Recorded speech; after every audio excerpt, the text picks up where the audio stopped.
नमस्कार दोस्तों, स्वागत है आपका मेरे चैनल कॉमिक्स लाइफ में।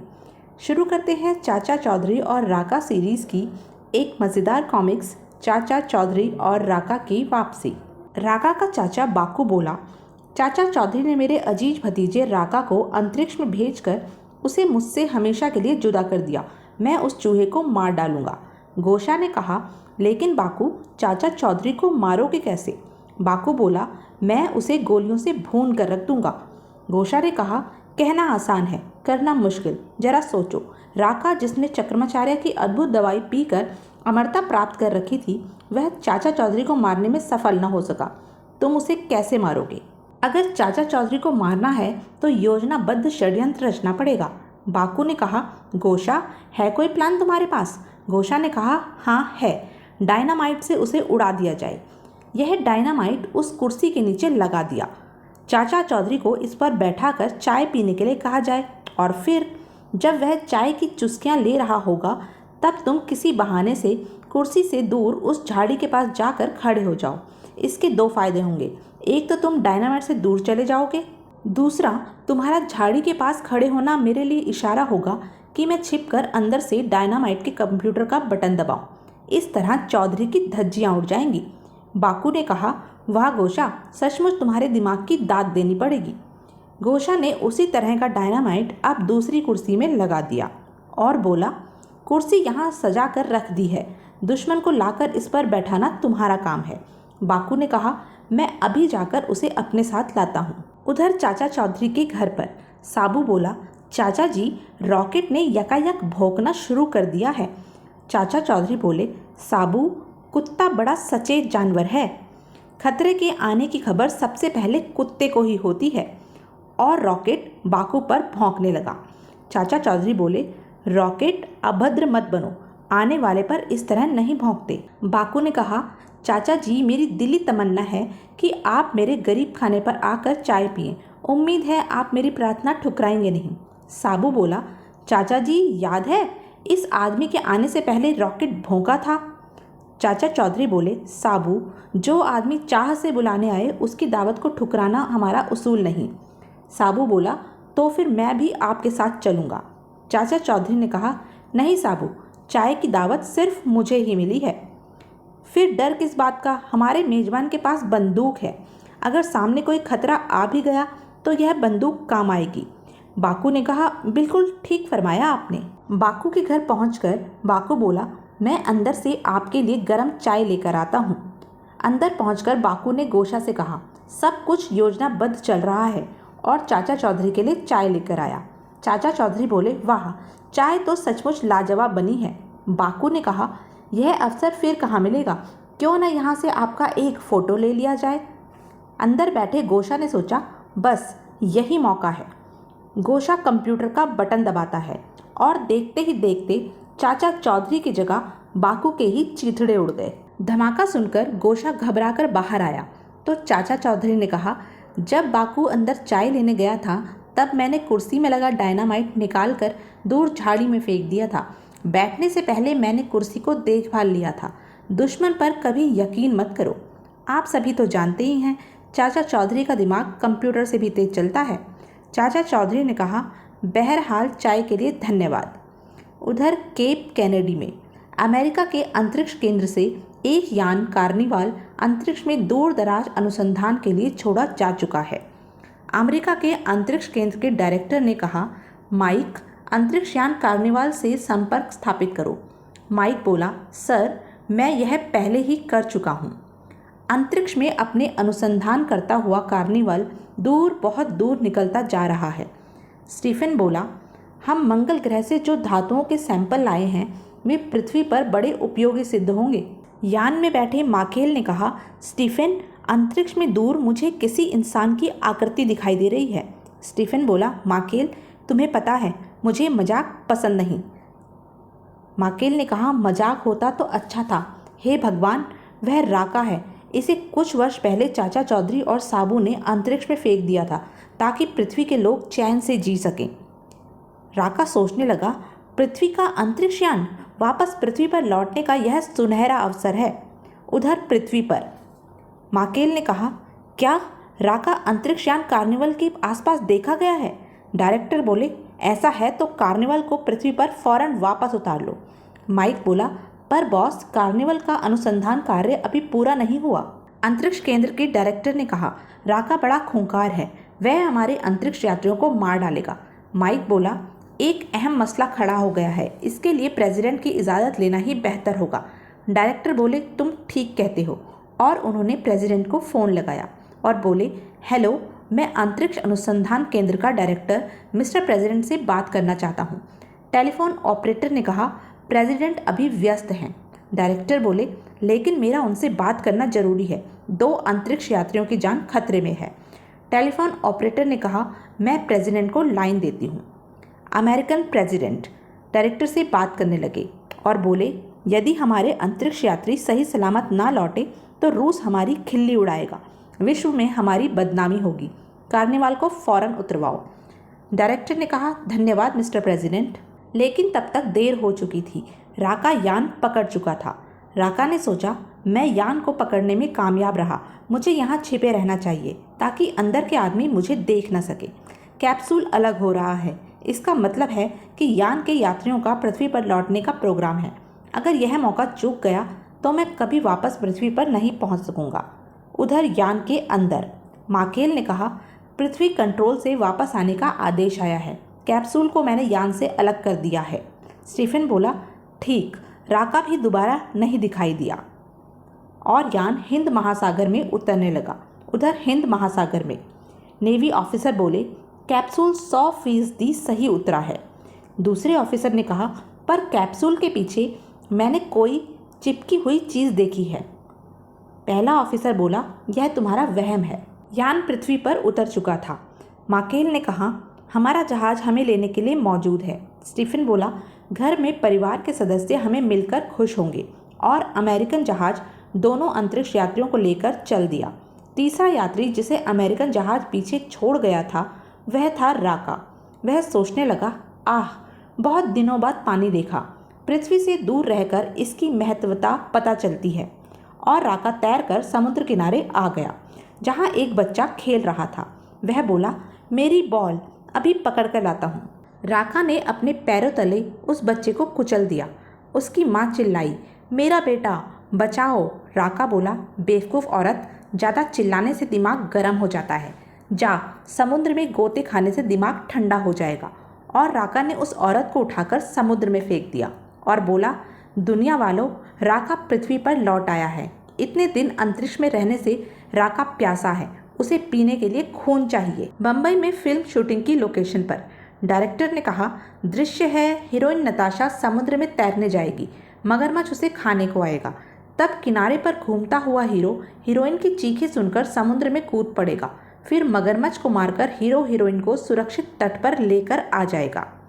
वहाँ राका पहुँचा और बोला, वाह, हीरोइन नताशा कितनी खूबसूरत है, अगर मैं इसको उठाकर साथ ले जाऊँ तो? डायरेक्टर ने कहा, बदतमीज, यह डायलॉग दृश्य में नहीं है।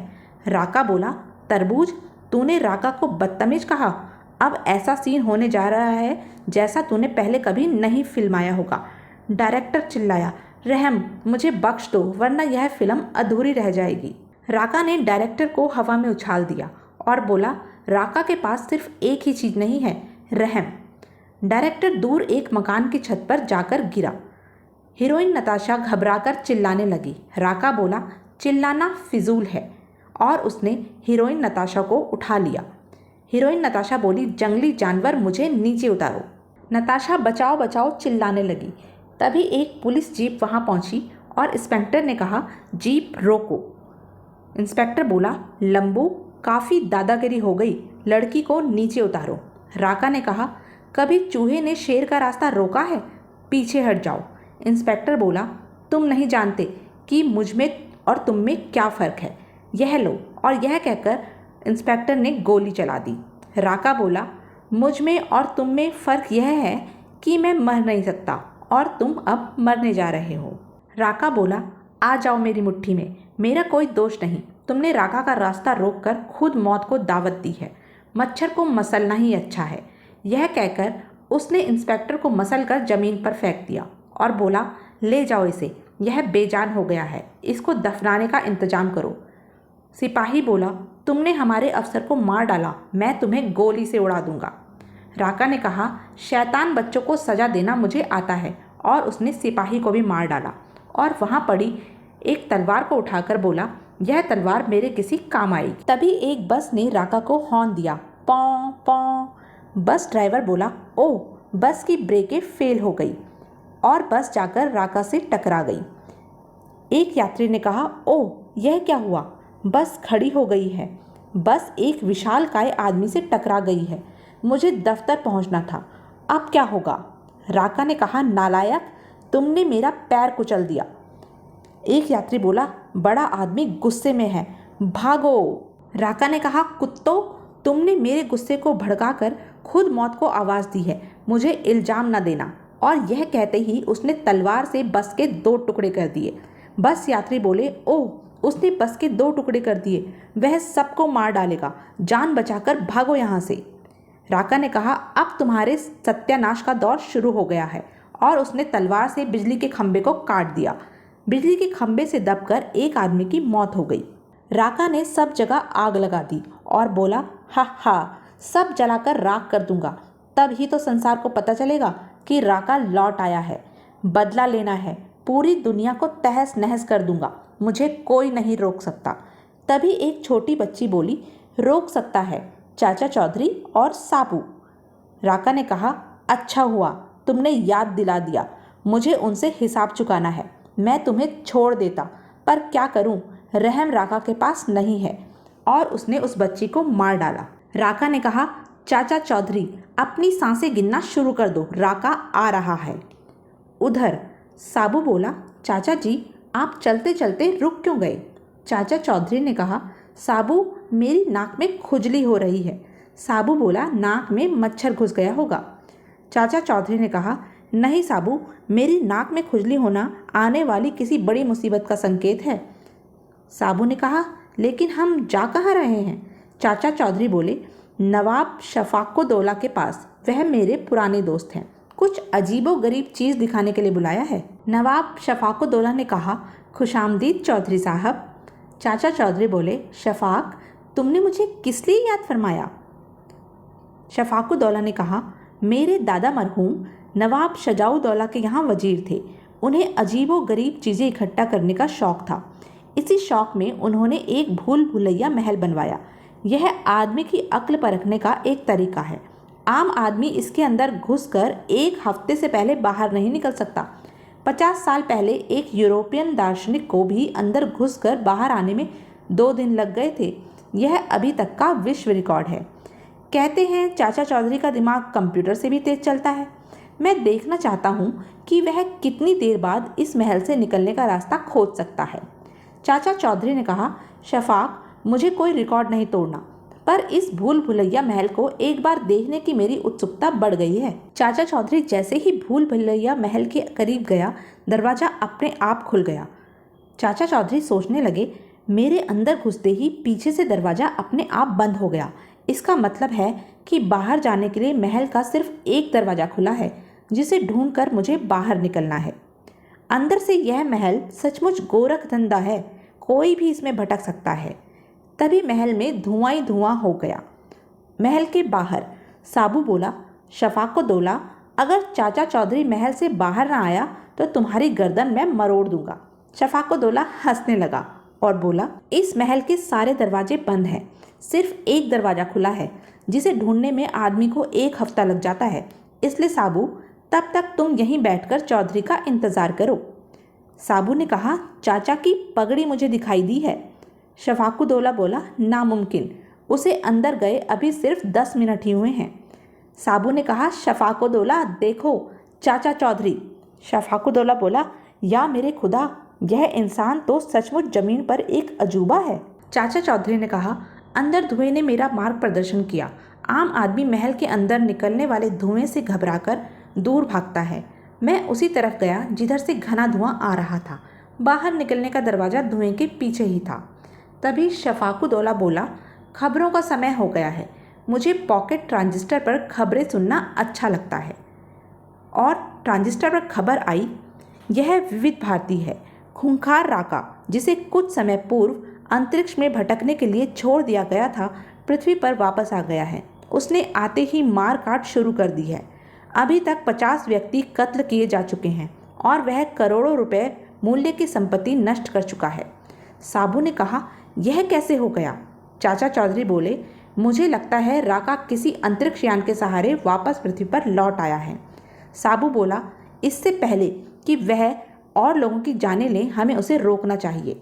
चाचा चौधरी बोले, साबू, राका खुद यहाँ आएगा। एक कुचले हुए सांप की तरह राका हमसे बदला लेने के लिए तड़प रहा होगा।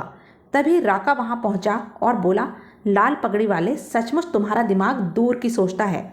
जब तक तुम जिंदा हो मुझे खतरा बना रहेगा कि कहीं फिर ना अंतरिक्ष में भटकने के लिए छोड़ दिया जाऊं, इसलिए तुझे खत्म करना जरूरी है। यह कहकर राका ने चाचा चौधरी पर वार किया। तभी साबू ने उसे पकड़ लिया और बोला, बुजदिल बकरे, तेरी यह हिम्मत? राका बोला, क्या तुम पहले मरना चाहते हो? ठीक है। यह कहकर उसने एक जोरदार मुक्का साबू पर जड़ दिया। साबू सोचने लगा, ओह, सचमुच इतना जबरदस्त मुक्का आज तक किसी ने नहीं मारा। राका बोला, क्यों, दिन में तारे नजर आने लगे? जवाब में साबू ने भी राका पर एक मुक्का जड़ दिया और बोला, यह रहा मेरा जवाब। चाचा चौधरी ने सोचा, मुझे राका पर फॉर्मूला नंबर 444 अपनाना चाहिए। चाचा चौधरी ने जमीन से एक पत्थर उठाया और राका के सर पर दे मारा। राका बोला, चूहे, कंकड़ मारता है। तुम दोनों एक दूसरे को बचाना चाहते हो, लेकिन मैंने तय कर लिया है, पहले चौधरी फिर साबू। उधर चाचा चौधरी भागकर भूल भुलैया महल के अंदर घुस गए। राका बोला, कहाँ तक भागोगे? आखिर मेरी तलवार को तुम्हें खून देना पड़ेगा। और यह कहकर राका भी उस महल में घुस गया और बोला, लाल पगड़ी वाले, अब घिर गए। इस महल के अंदर ही मैं तुम्हें मार डालूंगा। अचानक महल में धुआं हो गया। राका ने कहा, कहाँ गायब हो गया वह लाल पगड़ी वाला? तभी चाचा चौधरी भूल भुलैया महल से निकल आए और बोले, मैं उसे भूल भुलैया महल में भटकने के लिए छोड़ आया। साबू ने कहा, इससे क्या होगा? शफाकू दौला बोला, वह कभी न कभी बाहर निकलने का रास्ता ढूंढ ही लेगा। बाहर आते ही वह दोगुने जोर शोर से मारकाट व तोड़फोड़ शुरू कर देगा। चाचा चौधरी ने कहा, जिस आदमी में ताकत ज़्यादा होती है उसमें अक्ल कम होती है। राका को महल से बाहर आने में 4-5 दिन अवश्य लग जाएंगे। तब तक हम उसे हमेशा के लिए ठिकाने लगाने का हल निकाल ही लेंगे। चाचा चौधरी बोले, साबू, आओ हम ठंडे दिमाग से सोचें। हमारे सामने सबसे बड़ी समस्या यह है कि राका ने चक्रमाचार्य की ऐसी जड़ी बूटियाँ पी रखी हैं जिससे वह मर नहीं सकता। साबू बोला, अगर ऐसा न होता तो मैंने उसे कभी का जहन्नुम पहुंचा दिया होता। चाचा चौधरी बोले, वैद्यराज चक्रमाचार्य ही सिर्फ ऐसा व्यक्ति था जो राका के शरीर से अद्भुत जड़ी बूटियों का असर खत्म कर सकता था, पर अफसोस वह जिंदा नहीं है। साबू ने कहा, तो चाचा जी, इसका मतलब यह हुआ कि राका सारी दुनिया को पांव से कुचलता रहेगा, हम कुछ नहीं कर सकते। चाचा चौधरी बोले, सब्र से काम लो साबू, जब भी कोई समस्या खड़ी होती है तो उसका हल भी अवश्य होता है। कोई भी व्यक्ति हुनर को पैदाइशी सीख कर नहीं आता, उसका कोई न कोई गुरु जरूर होता है। साबू ने कहा, चाचा जी, आप भी कभी कभी मजाक की बात करते हैं। चक्रमाचार्य 350 साल के बाद मरे, अब उनका गुरु क्या जिंदा होगा? चाचा चौधरी ने कहा, हो सकता है। चक्रमाचार्य के गुरु की उम्र अवश्य अपने चेले से ज़्यादा होगी। साबू ने कहा, अगर मान भी लिया जाए कि चक्रमाचार्य का गुरु इस दुनिया में है तो उसे ढूंढेंगे कहाँ? चाचा चौधरी ने कहा, जहाँ चाह है वहाँ राह। हम चक्रमाचार्य की हवेली चलते हैं, उनके नौकर से हमें कुछ पता चल सकता है। स्वर्गवासी राजवैद्य चक्रमाचार्य के नौकर तुलसी ने हवेली का दरवाज़ा खोला और बोला, बाबा कहीं और जाओ, यहाँ से दवाई नहीं मिलेगी। क्या तुम्हें पता नहीं कि आचार्य जी को मरे अरसा हो गया है? चाचा चौधरी ने कहा, हम इलाज कराने नहीं आए। चक्रमाचार्य बहुत तजुर्बेकार वैद्य थे। जानते हो उनके गुरु कौन थे? तुलसी ने कहा, गुरु? कभी कभी आचार्य जी बात किया करते थे कि उनके गुरु वज्रदेव किन्हीं घने जंगलों में रहते हैं। चाचा चौधरी ने कहा, हिमालय के घने जंगल तो नहीं? तुलसी ने कहा, हाँ वही वही। चाचा चौधरी बोले, बस इतना काफ़ी है, बाकी काम हम खुद कर लेंगे। तुलसी ने कहा, अरे साहब बैठिए, बादाम का शरबत पीकर जाइए। चाचा चौधरी ने कहा, नहीं, एक एक मिनट कीमती है। राका के भूल भुलैया से निकलने से पहले गुरु वज्रदेव को ढूंढ निकालना है। और चाचा चौधरी और साबू ट्रेन की छत पर बैठकर हिमालय के जंगलों की तरफ निकल पड़े। साबू ने कहा, चाचा जी पगड़ी का ख्याल रखिए, कहीं उड़ न जाए। हिमालय के जंगलों में पहुंचकर साबू बोला, जंगल बहुत बड़ा है, हम कहाँ कहाँ खोजते फिरेंगे। चाचा चौधरी ने कहा, नहीं, हमें वज्रदेव को अवश्य खोजना है। क्या चाचा चौधरी और साबू चक्रमाचार्य के गुरु वज्रदेव को ढूंढ पाए? क्या वे दोनों दुनिया को राका से बचा पाएंगे? यह सब जानने के लिए बने रहें मेरे साथ। और हाँ, मेरे चैनल को लाइक, शेयर और सब्सक्राइब करना ना भूलें। धन्यवाद।